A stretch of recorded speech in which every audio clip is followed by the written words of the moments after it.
mga Diyos at Diyosa ng mitolohiyang Griego.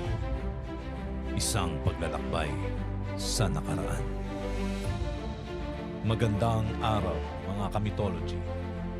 Ako si Riddler at kasama ko ngayon ang aking kapwa-host na si Sensitive Bear.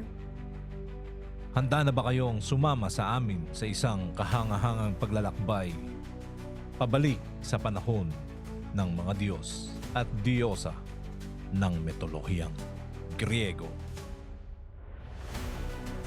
Sa ating unang destinasyon, bibisitahin natin ang tahanan ng mga Diyos, ang bundok Olympus. Dito, naninirahan ang 12 Olympians, ang pinakamakapangyarihang mga Diyos at Diyosa. Unang narito si Zeus, ang hari ng mga Diyos. At dito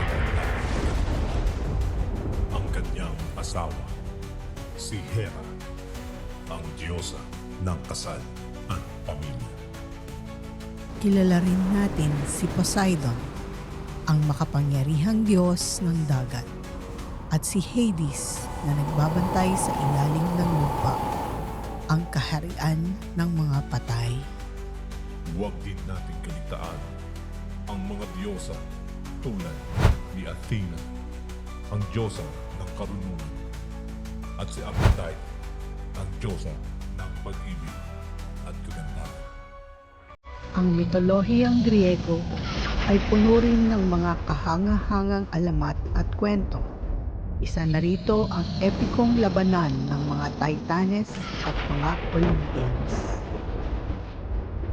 At syempre, hindi mawawala ang mga bayaning ng mitolohiyang Griego tulad ni Hercules at ang kanyang 12 trabaho. Ang bawat isa sa mga kwentong ito ay nagtuturo sa atin ng mahalagang aral sa buhay at nagbibigay inspirasyon sa atin hanggang ngayon. Tunay nga na ang mitolohiyang Griego ay hindi lamang kwento ng nakaraan, kundi isang buhay na tradisyon na patuloy na nagbibigay kulay sa ating kultura at sining.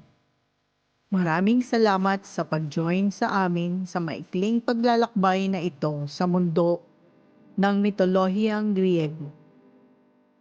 Hanggang sa muli, mga kamitology.